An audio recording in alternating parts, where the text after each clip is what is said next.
Hi, good morning everyone. I'm sitting in one of the most pristine wilderness areas probably on the planet. I'm here with Michelle. She's the general manager of MOMBO and Little Mambo, famous camps in the middle of the Okavango Delta on Mambo Island, and we're staring out at a massive herd of buffalo. There've been zebra out there, warthog running past, hyena, wild dog.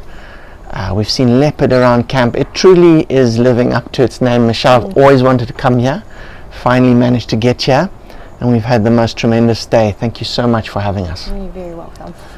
How long have you been at Mambo? I've been at Mambo for almost 4 years now. I started at Little Mambo and then sort of worked my way up and then more based at the main camp, but yeah. Okay, fantastic. Yeah. And I believe you grew up in the beautiful city of Cape Town. I did, yes. Farm outside of Cape Town, but I did, yes. Okay, right. Yeah. So that adds that extra bit I was going to ask you. Why would you want to leave a beautiful city and come into the bush? Well, I kind of know growing up in Africa, but yeah, what spurred you into getting into running a camp? Running a camp? I don't know. No, I'm guessing. So I always said to myself I never wanted to sit in an office block and sit behind a desk. I wanted to do something that allowed me to be in open spaces, I guess. And growing up on a farm, I was used to being able to be in open spaces and going on adventures, especially with my siblings. So I guess I had to find something that molded that. So I actually chose studying hospitality by a chance. I just decided, oh, let me just try it and see what happens. And as a child, we used to come camping in Botswana a lot. It was an annual holiday. We were always very excited about it. And I think the combination of living on a farm, the combination of experiencing this as a child, camping in Botswana, and then I guess hospitality molding into it, it was probably, there was a very good chance that I was going to end up in the lodging industry. So yeah, I started out managing camps in South Africa first, and then I eventually ended up in Botswana. I always knew I wanted to end up back here because I've always loved the Botswana bush life. Magic. So it's been in your blood virtually since you were a little kid, right? Yeah. So I can quite see why you've ended up here. Does it ever get lonely though? I mean, you've got a wonderful team of staff around you from what I've seen here, who I guess supplement you being away from your family. Yeah. Yeah, you obviously there are times where it gets lonely, I guess, especially over the festive season, then you do start missing family. But I've always been away from home, and I enjoy being away from home and experiencing new things. So I guess me also going to boarding school helped with being away from family for so long, so it doesn't, yeah. And then it makes it even more special when I do get to go home, because then I get to spend quality time with them. But like you said, we've got amazing staff here, and we all end up feeling like family here anyway, so we're all looking out for each other. So. Absolutely. Well, I mean, what does it take to keep everybody in camp here? How many staff do you have? What does it take to keep them all motivated? So we have 104 staff at Wow. Mambo, which is quite a lot. There's quite a big team to look after. Keeping everyone motivated, it can be tough at times, but you know, we have a really great team here that's very energetic, love what they do, very passionate about what they do, so it keeps people, well, the motivation part of it then becomes quite easy, because if people love what they do and they, you know, and it shows. I think it really does show with all the guests as well, that the staff are really happy here. Because I can certainly tell that. So last night we ended up watching the Mambo choir, and the gentleman actually holding the camera for us, Kosi. Sorry that you can't see him, but he was going deep on the bass. I think we could hear you, Kosi. But it was really cool to see you up there dancing with the staff, and clearly you have a special way with the team, and I think I heard, I'm not very good in Tswana, but I think I heard them singing out your name a few times, so you must be doing something right. So while get me up there, that's what they're doing. Seeing how you faced it in the limelight there. Yeah. Michelle, obviously, I'd like to talk to you a little bit about the wilderness ethos and, you know, seeing all this incredible wildlife here, you know, makes me realize how important it is to conserve and look after special wilderness areas like this.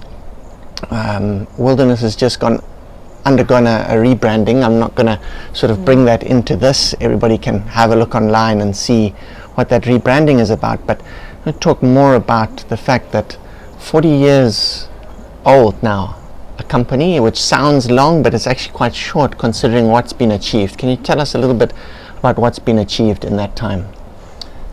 So yeah, Wilderness turning 40 next year, and within that time period, what started out in 1983 as, you know, a very small group of people, I think 2 people, sort of a mobile safari tented thing, so nothing too big, and 40 years later we're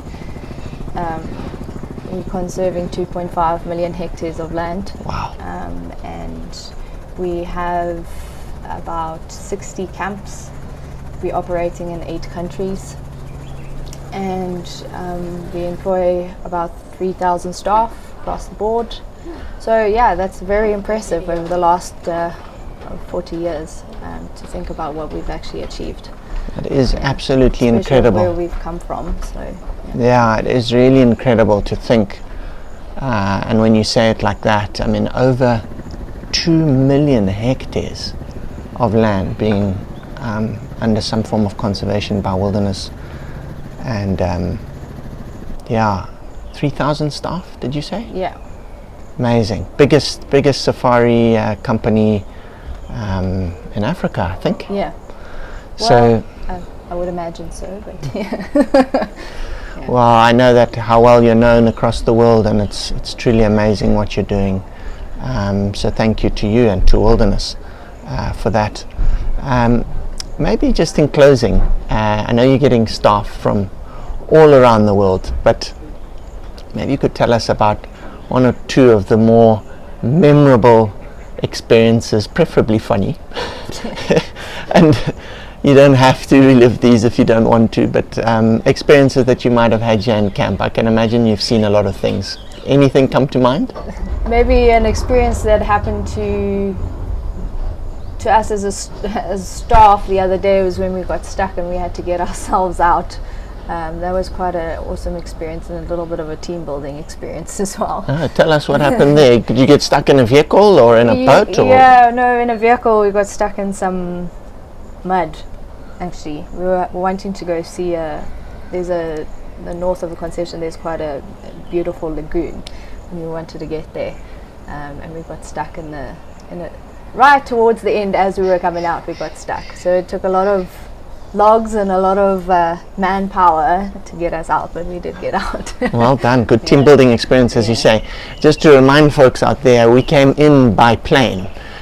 You can also come in here by helicopter, but you can't come in by road unless you're prepared for a really, really long journey, which maybe makes me want to ask you one more question. How do you build a camp like this and get all this, like this couch, for example? How did you get it in here? Did that come in by land over multiple days and then by boat as well? Yeah, so they most of the supplies were driven in with big trucks that come in from Mound. Yeah, because I mean that's how we get our dry goods once a month as well. Wow. So it comes in over on trucks, and our fuel and all of that also. And Mound is a 30-minute flight away, so you can imagine how far that is if you're in a boat or a vehicle or on the back of a tame elephant or something. No, I'm just kidding. Michelle, I know you've got to get back to your work. Guests are arriving for breakfast, and I don't want to hold you back, but I want to thank you and your team very much indeed for hosting us. We've really had a wonderful time. The game experience, I've grown up in Africa and grown up in Zimbabwe, and I've seen some amazing things, but the game experience here is got to be some of the best I've ever witnessed. So yeah, all I can say is If you haven't been here, you better come here. Thanks a lot. You're very welcome. Thank you for visiting us. It's a pleasure.